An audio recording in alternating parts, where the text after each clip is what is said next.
Hi everybody, this is Richard, and I'm checking in. It's been a while since I've made a really good video and posted anything. I mentioned before about undergoing some spiritual attacks, and I was trying to get back up, and then I got knocked back down again.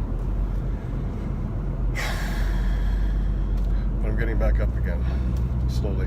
But I'm at a point right now where the Lord feels more distant than close, and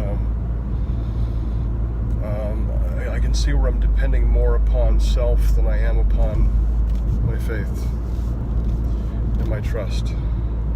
So I'm at that point where I probably am at that point where most people in their daily existence and their daily lives are probably at. So let me back it up and try to take it back to the worldly side of things. I've been working my entire life as an engineer. I've worked in special projects. I've done a lot of stuff where like with the Navy, and it was kind of exciting. I enjoyed it. It was challenging mentally, and I felt I was really contributing to something, and so I was involved in special projects, and I would go off and travel and do things. And I didn't like being gone for the long periods of time because it did impact my family, because at times it seemed like I was gone so much they were used to me being gone.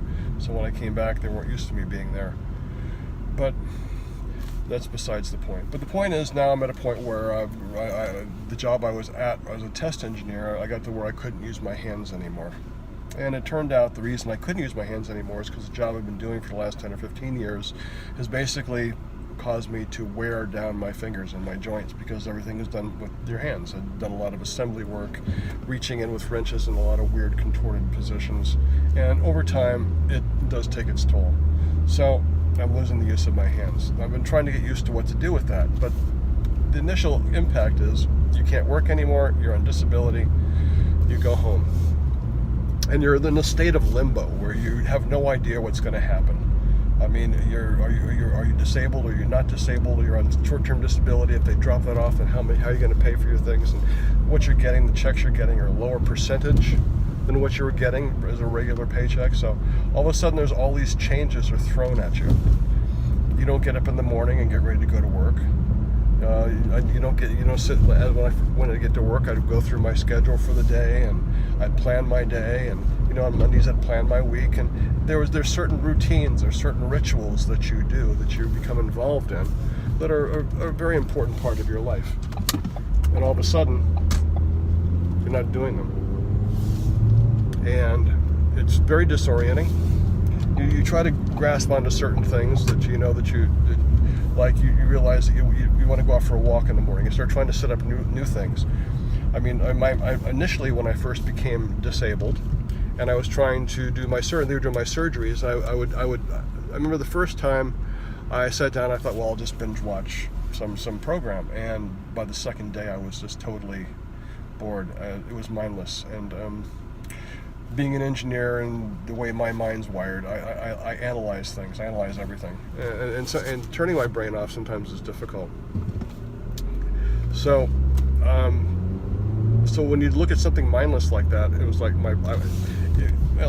it was nerve-wracking for me. So I had to start finding something else to do, and so I started going for hikes and walks, and then eventually I started watching YouTube, and then but by the third or fourth time, when it came to the fourth time, by the time the fourth time came, I just started going to YouTube and trying to think about maybe I could learn something new. And I try to learn things. I'd watch TED Talks and learn about different things. And, so it engaged me more and gave me stuff to think about. Well, then I started thinking more about the ministry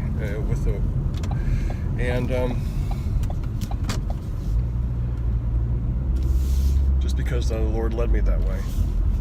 And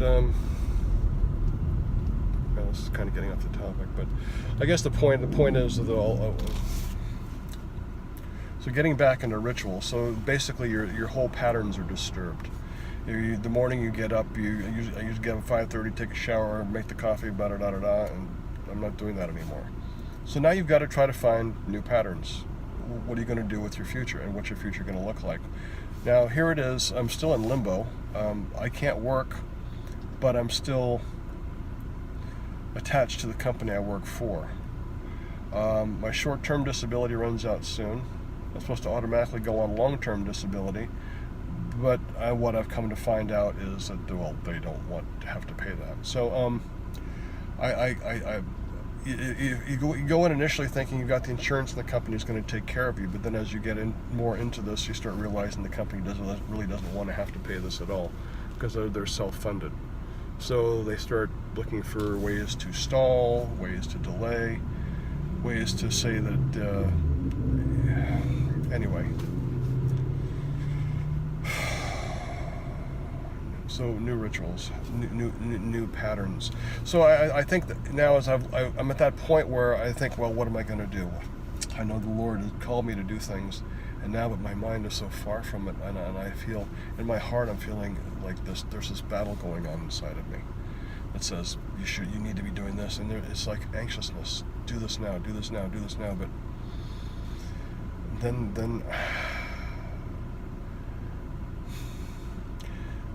come the scripts. I guess that's where the spiritual wars come from. Some of them. The scripts are things that we learn as we grow up. Things we learn from our parents. They treat us a certain way, and we respond to them in a certain way because they treat us that way.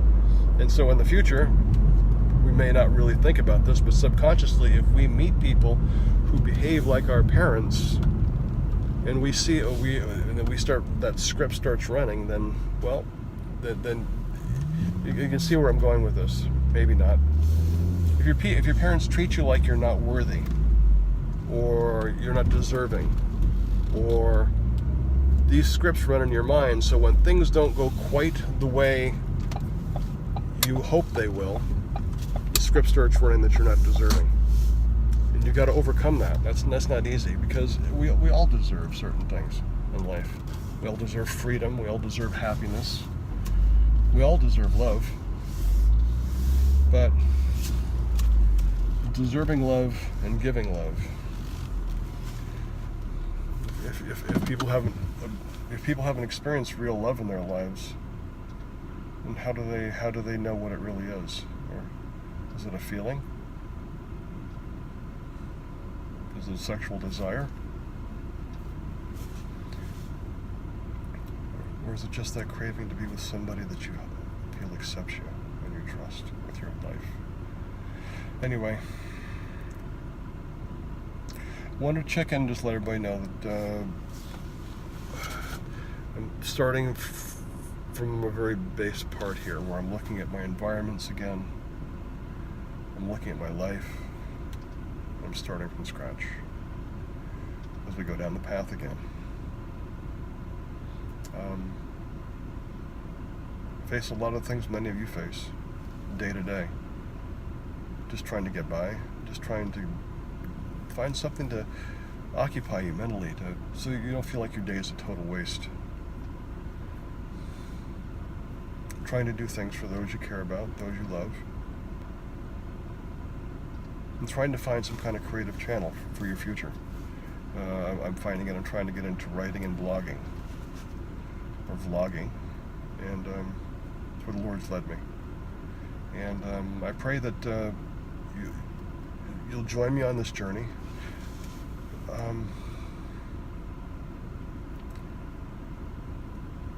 Or maybe we'll just keep making some of these videos while I'm down here in the muck and mire. And then as I start coming back out of it again, then maybe you guys can catch up with me then and see where I've been. But in some ways I feel there's people out there that probably could identify with feeling like you're displaced, feeling unsure, feeling, what is there? I saw a video last week about how to die young at a very old age. And one of the points that was brought out that the guy that was 108 years old was, you need to get up in the morning and have something to look forward to. So, I guess that's where I'm at right now. I'm going back and realizing that there's a lot of things I need to do But my inside, my spirit's telling me that I need to change my patterns. I need to change my environment. I need to change something about my surroundings to make it more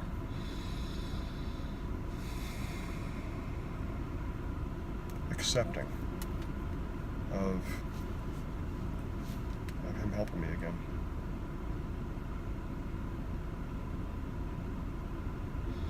But then again, I'm not doing these things to get the Lord to start talking to me again. I'm from doing these things to try to find that inner peace, find that place where my spirit can be at rest, and I can look at the scriptures, and I can be open, and not have my brain racing 100 miles an hour, thinking about so many different things that really, many of them really hurt. So, pray for me, and I'll pray for you. And if you're dealing with things in your life right now, and you're trying to think of, if you got some ideas about how do you start your day, what do you look forward to in the morning? Say something in the comments below, and let's just start trying to find some place where we have common ground and where we can start, and then we'll go from there. Pray the Lord God will be with you and bless you and keep you, and I pray that He'll watch over us and guide us and direct us in the path as we walk down this path together. And I'll try to call these segments the path, and maybe I'll put a date on it or something. But